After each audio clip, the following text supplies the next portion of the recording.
बिस्मिल्लाहिर्रहमानिर्रहीम। अस्सलाम वालेकुम नाज़रीन, वेलकम टू माय चैनल। आज मैं आपको स्टेनर की बहुत ज़बरदस्त टिप बताऊंगी। आपने नोट किया होगा कि जब हमें किसी चीज़ को छानना होता है तो स्टेनर बार बार नीचे गिर जाती है। गिरने की वजह से हमारी चीज़ें ज़ाया हो जाती हैं। मतलब अगर हम दूध को छान रहे हों तो इससे दूध भी ज़ाया हो सकता है। क्योंकि दूध बहुत ज़्यादा महंगा है, इसलिए ये ज़ाया हो जाए तो बहुत तकलीफ होती है। आज मैं आपको इसकी बहुत ज़बरदस्त टिप बताऊंगी जिससे अब आपकी छलनी बिल्कुल भी नीचे नहीं गिरेगी। तो इसके लिए आपने चाय की छलनी को बॉल पर रखना है और फिर इसमें कोई भी चम्मच डाल दें जो इसके सुराख में आसानी से आ जाता हो।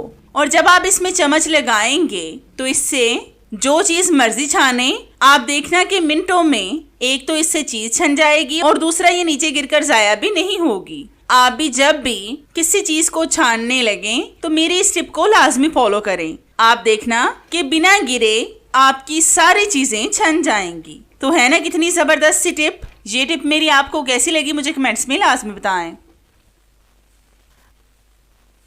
अगली टिप मेरी आलमंड से रिलेटेड है। आपने अक्सर देखा होगा कि बहुत से मीठे खानों में और दूसरी डिशेस में भी आलमंड का इस्तेमाल किया जाता है। वैसे भी बादाम हमारे सेहत के लिए बहुत अच्छे होते हैं और हम रोजमर्रा इनको अपने बच्चों को भी खिलाते हैं, लेकिन इनको हम रात में भिगोकर सुबह को खाते हैं क्योंकि इस तरह से खाने से ये ज्यादा हेल्दी होते हैं और इस तरीके से इनका छिलका भी आसानी से उतर जाता है। अगर किचन के किसी खाने में इनका छिलका उतार कर इस्तेमाल करना हो तो आप कैसे इसका जल्दी जल्दी छिलका उतारेंगे, वो भी वक्त ज़ाया किए बगैर। तो इसके लिए आपने लेना है एक बॉल में फुल गर्म पानी। इसमें आपने बादाम को डालकर 15 मिनट के लिए इनको ऐसे ही छोड़ देना है। तो हम भी इनको ऐसे ही 15 मिनट के लिए छोड़ देंगे। तो 15 मिनट के बाद हम आपसे मिलते हैं। हमारे 15 मिनट हो चुके हैं। अब मैं आपको इनका छिलका उतार कर दिखाती हूँ। आप बस ध्यान से देख लें कि हम कितनी जल्दी जल्दी इनका छिलका उतार रहे हैं। मैंने कम मिकदार में अपने हिसाब से इनको भिगोया था। आप अपने हिसाब से इनको भिगोएं जितना आपको इनकी जरूरत हो। तो आप देख रहे हैं कि कुछ सेकंड्स में हमने सारे बादाम छील लिए हैं। अगर आपको भी इनको किसी खाने में डालना हो तो इस तरह से कम वक्त में बादामों को छीलें और खूब इंजॉय करें। तो है ना कितनी जबरदस्त और आसान सी टिप। ये टिप मेरी आपको कैसी लगी मुझे कमेंट्स में लाजमी बताएं। आपने अक्सर नोट किया होगा कि जो लोग बुक्स लवर्स होते हैं या फिर जो बच्चे स्कूल जाते हैं तो जब वो पढ़ रहे होते हैं तो इनकी बुक्स बार बार बंद हो जाती हैं। फिर उनको वो चैप्टर नहीं मिलता जिसको वो रीड कर रहे होते हैं। आज मैं आपको इसका बेस्ट हल बताऊंगी जिससे आपकी ये वाली प्रॉब्लम भी सॉल्व हो जाएगी। तो इसके लिए आपने लेना है एक हैंगर। इस पर आपने 2 क्लॉथ क्लिप्स लगाने हैं जिससे हम कपड़े सुखाते हैं वो वाले। अब हम इन्हीं क्लॉथ क्लिप से बुक्स को बंद होने से बचाएंगे। अब आप इन क्लॉथ क्लिप्स को हैंगर के साथ ही बुक पर लगा दें। आप देखेंगे कि आपकी बुक खुद से कभी भी बंद नहीं होगी। जब आपने बुक को बंद करना हो तो क्लॉथ क्लिप्स को बुक से हटा दें और बुक को बंद कर दें। जब फिर आपने पढ़ना हो तो फिर से इसी तरीके से लगा लें। इस तरह का ऑर्गेनाइजर बनाकर आप अपने बच्चों को दें, बल्कि उनके स्टडी टेबल पर रख दें। तो है ना ये कितने कमाल की टिप। ये टिप मेरी आपको कैसी लगी मुझे कमेंट्स में लाजमी बताएं। गर्मियों में हम कोल्ड ड्रिंक का बहुत ज्यादा इस्तेमाल करते हैं क्योंकि हम समझते हैं कि कोल्ड ड्रिंक हमारी गर्मी को कम करती हैं। वैसे भी ये हमारी सेहत के लिए अच्छी नहीं होती, लेकिन फिर भी हमें कोल्ड ड्रिंक पीना बहुत पसंद होता है। लेकिन अगर कोल्ड ड्रिंक ठंडी ना हो तो इसको पीने का मजा ही नहीं आता।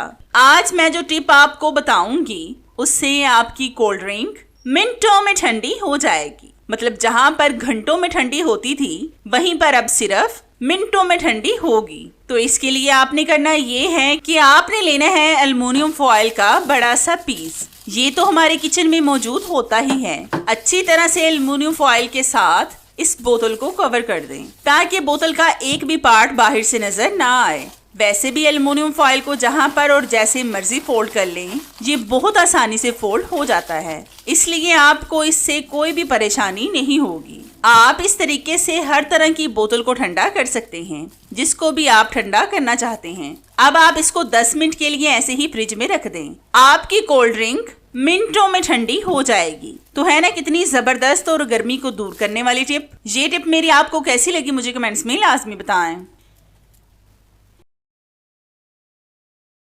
अक्सर हम गांव से घी मंगवाते हैं, लेकिन आजकल गांव के लोग भी काफी होशियार हो गए हैं। वो भी घी में मिलावट कर देते हैं। अगर आप भी इन लोगों से बचना चाहते हैं और इनको पकड़ना चाहते हैं तो ये टेस्ट लाजमी करें। इसके लिए आपने लेना है एक दिया।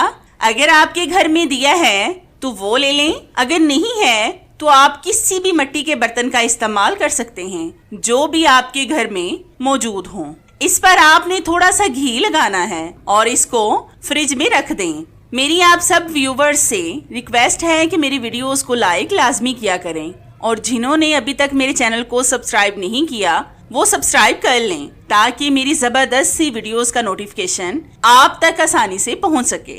आपने 10 मिनट के लिए इस दिए को फ्रिज में रखना है। तो 10 मिनट के बाद हम आपसे मिलते हैं। तो हमारे 10 मिनट हो चुके हैं। आप देख सकते हैं कि दिए पर दानेदार सा घी वाजिया हो रहा है। इसका मतलब ये है कि ये घी असल है। अगर ये वाजिया ना होता और ऐसे ही लगा रहता तो इसमें ऑयल या फिर बनस्पति घी की मिलावट होनी थी, लेकिन ये बिल्कुल ठीक है।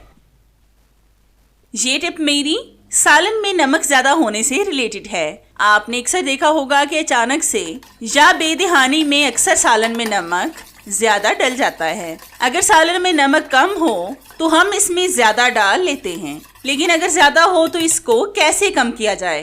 तो इसके लिए आपने सालन में थोड़ा सा पानी डालकर इसमें आलू के 2-3 टुकड़े काट कर डालने हैं। इससे आपके सालन में भी इजाफा होगा और आलू आपके सालन से सारा नमक अपने अंदर जज्ब कर लेंगे। लेकिन अगर आप आलूओं को बाहर निकालना चाहते हैं तो निकाल भी सकते हैं, मतलब आप इसको खाना नहीं चाहते तो ना खाएं। एक और छोटी सी टिप याद आई तो मैंने सोचा कि मैं वो भी आपके साथ शेयर कर लूं। अगर आप आलू नहीं डालना चाहते तो इसके लिए आपने लेना है गूंदा हुआ आटा। इसकी छोटी छोटी सी 2-3 गोलियां बनाकर आपने सालन में डाल देनी है और फिर इसको पकाएं। आप देखना कि आटे के छोटे छोटे से पेड़े भी आपके सालन से सारा एक्स्ट्रा नमक अपने अंदर जज्ब कर लेंगे और 5 मिनट के बाद इनको निकाल दें। फिर आपका सालन जाया होने से महफूज रहेगा। ये दोनों मेरे आजमूदा टोटके हैं। आप इनमें से कोई भी एक तरीका आजमाएं जो आपको आसान लगता हो। दोनों तरीके ही 100% काम करेंगे। तो आपको मेरे ये दोनों तरीके कैसे लगे मुझे कमेंट्स में लाजमी बताएं।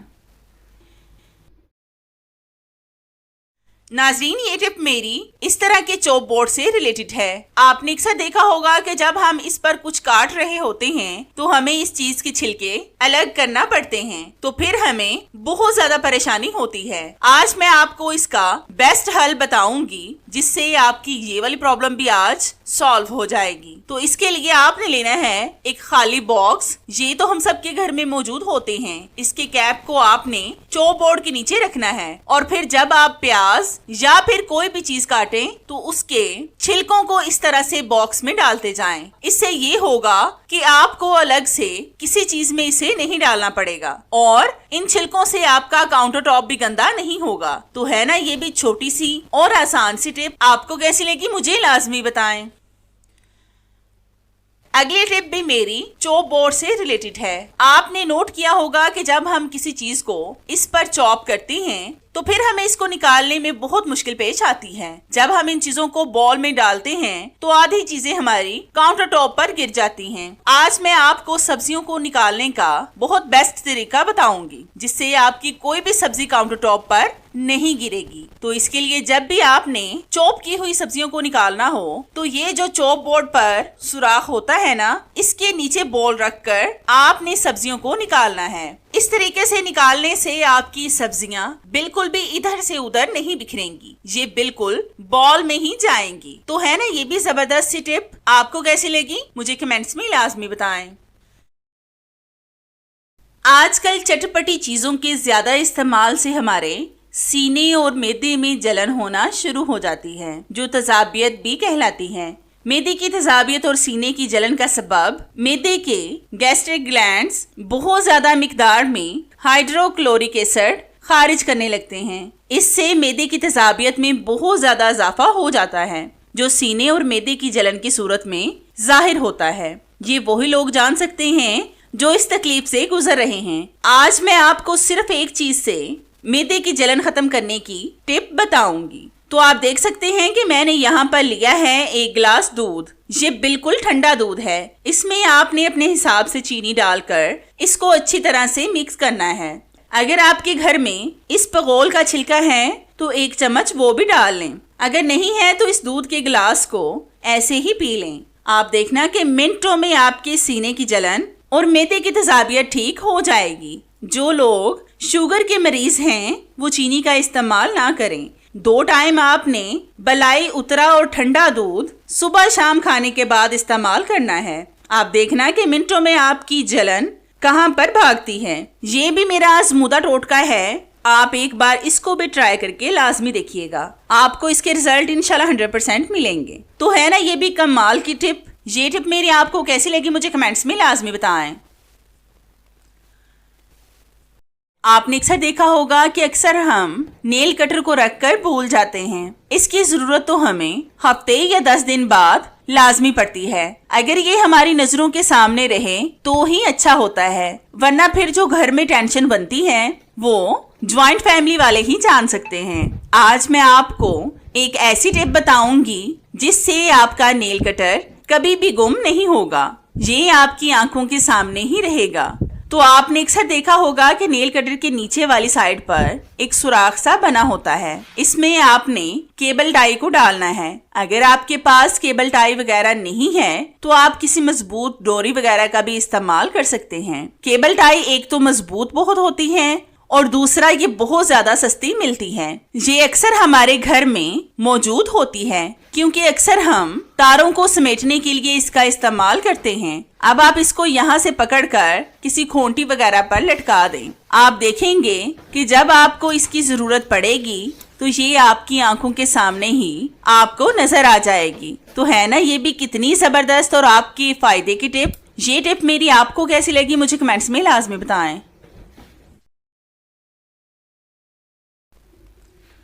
ये टिप मेरी अखरोट को तोड़ने से रिलेटेड है। आज मैं आपको बहुत आसान तरीका बताऊंगी अखरोट को तोड़ने का, जिससे आप बहुत आसानी से और मिनटों में अखरोट को तोड़ सकेंगे, वो भी बहुत कम वक्त में। तो इसके लिए आपने लेनी है सीजर। इसके अंदर आपने अखरोट को रखना है और फिर इसके हैंडल से पकड़कर जोर से दबाकर इसको खोल लें। आप देखना कि इससे बहुत आसानी से अखरोट खुल जाएगा बगैर किसी मेहनत के। आम रूटीन में अगर हम इसको खोलते तो हम पता नहीं किन किन चीज़ों का इस्तेमाल करते, जैसे हथौड़ी वगैरह। तो अब आपको किसी भी चीज़ का इस्तेमाल नहीं करना पड़ेगा। बस इस तरह से आराम से अखरोट को खोलकर इसका मग़ज़ बाहर निकालें। तो है ना कितनी ज़बरदस्त और आसान सी टिप। ये टिप मेरी आपको कैसी लगी मुझे कमेंट्स में लाजमी बताएं।